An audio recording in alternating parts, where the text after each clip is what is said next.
আসসালামু আলাইকুম। আজকে আমি সেরা স্বাদের হাঁসের মাংস রান্না করব। এভাবে হাঁসের মাংস রান্না করলে হাঁসের মাংসে কোনো রকম গন্ধ আসবে না, খেতে হবে অনেক সুস্বাদু। তাহলে চলুন তো দেখে আসি মজাদার হাঁসের মাংস কিভাবে রান্না করা যায়। এই তো দেখেন, এখন আমি একটা স্পেশাল মশলা তৈরি করে নেব। এখানে 3টা পেঁয়াজ কুচি করে নিয়েছি, আর হচ্ছে 6-7টার মতো শুকনো মরিচ নিয়েছি, 1 চামচ করে জিরা আর ধনিয়া নিয়েছি। এটাকে ব্লেন্ডারের সাহায্যে একটা পেস্ট তৈরি করে নেব। আর এই তো হাঁসের মাংসগুলো নিয়ে নিয়েছি। এখানে কিন্তু 3 কেজির মতো হাঁসের মাংস আছে। এখানে আমি 2টা হাঁস একসাথে রান্না করব। এখন একে একে বাটা মশলাগুলো দিয়ে দেব। এই যে মশলার পেস্ট তৈরি করে রেখেছিলাম এটা দিয়ে দিলাম। আর এই যে 2 টেবিল চামচ আদা বাটা দিলাম, 2 টেবিল চামচ রসুন বাটা, 1.5 টেবিল চামচ হলুদের গুঁড়া, আর 2 চামচ শুকনো মরিচের গুঁড়া, আর গরম মশলা গুঁড়া 1 চামচ, স্বাদ মতো লবণ, আর 2 টেবিল চামচ সরিষার তেল দিয়ে এটাকে খুব ভালোভাবে ম্যারিনেট করে নিচ্ছি। এখানে তেলের পরিমাণটা আমি খুব কম দিয়েছি, যেহেতু আমার বাকি রান্না করতে করতে আর কিছু তেল লাগবে, তাই খুব ভালোভাবে মেখে নিচ্ছি। এভাবে মেখে রেখে দিব 1 ঘন্টার মতো। 1 ঘন্টার মতো রেখে দিলে ভালো হবে। আপনারা চাইলে কিন্তু সাথে সাথে রান্না করতে পারেন, কিন্তু এটা অবশ্যই চেষ্টা করবেন রেখে দেওয়ার জন্য, তাহলে কিন্তু এটা খুব সুস্বাদু হবে। আর এই তো 1 ঘন্টা পর আবার ফিরে আসলাম। একটা ফ্রাই প্যান নিয়ে নিয়েছি, আর এই যে গরম মশলা নিয়ে নিয়েছি, তেজপাতা, দারচিনি, এলাচ, গোলমরিচ আর হচ্ছে লবঙ্গ, কিছুটা সরিষার তেল দিয়ে এর ভেতরে এই গরম মশলাগুলো দিয়ে দিচ্ছি।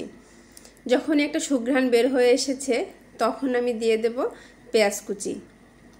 এখানে 2টার মতো পেঁয়াজ কুচি আছে। যখন একটু হালকা বাদামি হয়ে আসবে, একেবারে বেরেস্তার মতো করে ভাজবো না, হালকা একটা কালার চলে আসবে, তারপরে আমি দিয়ে দেব এই যে ম্যারিনেট করে রেখেছিলাম হাঁসের মাংসগুলো, ওগুলো দিয়ে এখন ভালোভাবে নেড়েচেড়ে মিশিয়ে দিচ্ছি।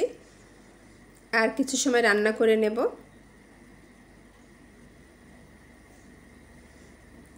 এখন ঢাকনা দিয়ে ঢেকে দেব। কিছু সময় রান্না করে নিয়েছি, 20-25 মিনিটের মতো। এটাকে কিন্তু খুব ভালোভাবে কষিয়ে নিতে হবে। এখানে আমি চুলার জালটা কিন্তু মাঝারি হিটে রেখেছি। যে কোনো মাংস রান্না করার সময় কিন্তু চুলার জাল যদি মাঝারি হিটে রাখে তাহলে কিন্তু মাংসের ভেতরে খুব ভালোভাবে মশলাটা ঢুকে যায়, আর এটা খেতেও খুব ভালো লাগে। এই তো দেখেন, কষানো কিন্তু হয়ে গেছে, অনেকটা পানি বের হয়েছিল, সেটা কিন্তু দিয়ে আমি ভালোভাবে কষিয়ে নিয়েছি। এখন আবার কষিয়ে নিচ্ছি, কিছুটা গরম পানি দিয়ে ভালোভাবে কষিয়ে নিচ্ছি। হাঁসের মাংস কিন্তু খুব ভালোভাবে কষাতে হবে, কষাতে কষাতে এটা রান্না করে নেব, তাহলে এটা ঘ্রাণ আসবে। কোনো গন্ধ, যে হাঁসের একটা যে গন্ধ, অনেকে কিন্তু খেতে পারে না গন্ধের জন্য, সেই গন্ধটা কিন্তু কখনোই আসবে না। আর এখন 3 কাপের মতো পানি দিয়ে দিলাম, আর ঢাকনা দিয়ে ঢেকে দেব। এখন চুলার জালটা মাঝারি হিটের থেকে কিন্তু একটু কমিয়ে দেব।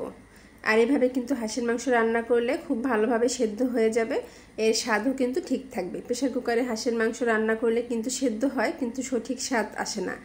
এভাবে রান্না করে দেখবেন, খুব ভালো লাগবে।